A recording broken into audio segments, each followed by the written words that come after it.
Bienvenidos a Verde en Serio. Hoy vamos a hablar de la conservación de los mares y de la pesca industrial. El establecimiento de áreas marinas protegidas con prohibición de pesca es un instrumento estratégico para la conservación de la biodiversidad marina y, aunque muchos no lo quieran creer, para la sostenibilidad y productividad de la propia industria pesquera. Recordemos que en ese sentido, el 25 de noviembre de 2017 fue un parteaguas en la historia de la conservación marina y también en la historia de la industria pesquera mexicana.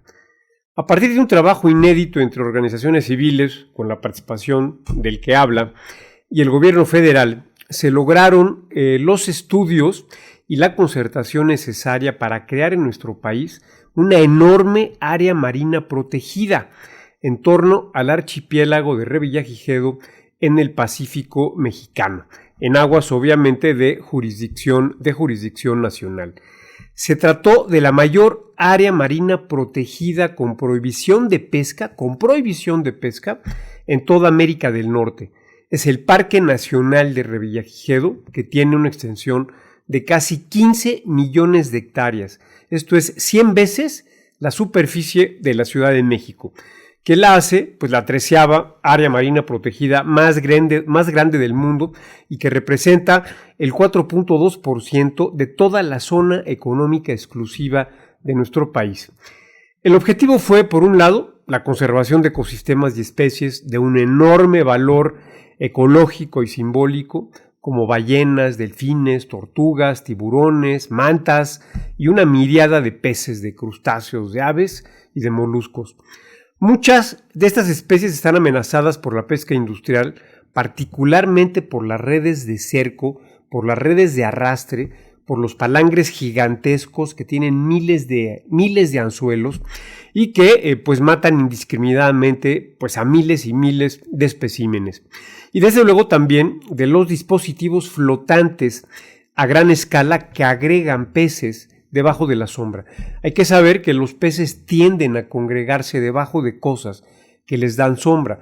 Por eso se tiran al mar grandes dispositivos que ofrecen esta sombra para agregar a los peces, y entonces llegan los barcos con enormes redes y simplemente recogen, matan y llevan a bordo toneladas y toneladas de peces, y no solamente de peces, sino de delfines, de tortugas y de muchas otras especies. Por otro lado, también el objetivo de esta gran área marina protegida del Parque Nacional de Revillagigedo fue probar que la existencia de áreas marinas protegidas libres de pesca significa crear zonas de reproducción y de reclutamiento de especies de interés comercial, cuyas poblaciones, porque son verdaderos viveros de especies comerciales, se desbordan, es lo que se llama en inglés spillover, fuera del área marina protegida, lo que asegura la sostenibilidad de las pesquerías, así como su productividad y rentabilidad a largo plazo. Es decir, en este caso, la conservación está de la mano de la productividad y rentabilidad de la propia industria pesquera.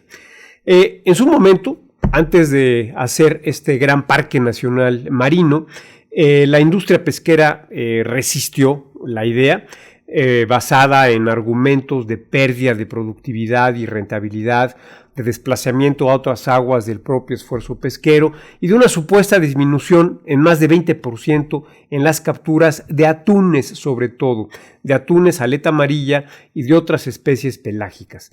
Esto hizo en su época dudar a las autoridades. Sin embargo, hay que decirlo, prevalecieron la ciencia, el interés público y la responsabilidad global, tanto en Semarnat como en la Presidencia de la República. Y pues el tiempo nos dio la razón.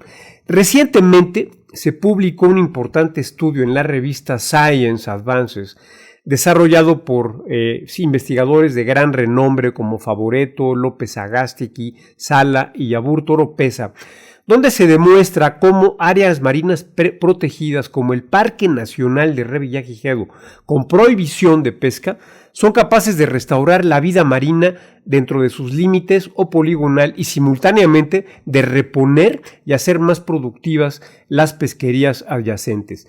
Los autores sometieron a pruebas y análisis estadísticos el comportamiento y productividad de la flota pesquera industrial mexicana antes y después del establecimiento del Parque Nacional Revillagigedo. No encontraron ningún tipo de reducción en las capturas de la flota, ni ninguna relación causal entre la huella espacial o territorial de la flota pesquera, es decir, la extensión espacial de su actividad, y el propio Parque Nacional de Revillagigedo. Estos hallazgos ratifican una evidencia creciente en todo el mundo de que áreas marinas protegidas, bien diseñadas, no solo son benéficas para la conservación de la biodiversidad marina, sino para las actividades económicas pesqueras que éstas soportan. En el estudio que hemos mencionado, se utilizaron metodologías satelitales muy sofisticadas de monitoreo de embarcaciones y sistemas de monitoreo automático de identificación de embarcaciones, el sistema AIS Skylight, dentro del Parque Nacional. Lo anterior demuestra cómo, en la actualidad, es posible, esto es bien interesante, vigilar grandes áreas marinas protegidas con nuevas tecnologías informáticas y satelitales, y desde luego combatir la pesca ilegal. También este estudio recurrió a datos de la propia CONAPESCA, de la Comisión Nacional de Pesca, de desembarcos de capturas y a modelos de impacto causal con escenarios contrafactuales anteriores y posteriores a la creación del Parque Nacional. Todo se enfocó en 212 barcos industriales con permisos vigentes de pesca para peces pelágicos, básicamente atunes, tiburones y pez espada.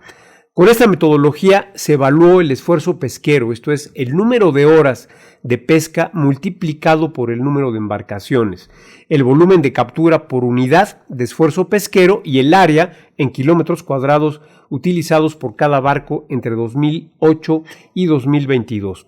Se demostró que la creación del Parque Nacional Revillagigedo no ha tenido ningún efecto negativo en las capturas de la flota pesquera industrial mexicana, y cómo el esfuerzo pesquero se redujo espectacularmente dentro del Parque Nacional, lo que garantiza la conservación de ecosistemas y especies como delfines, tiburones, ballenas, tortugas, aves y muchas más. Y desde luego se demostró este efecto de derrame o de spillover en beneficio de la propia actividad pesquera.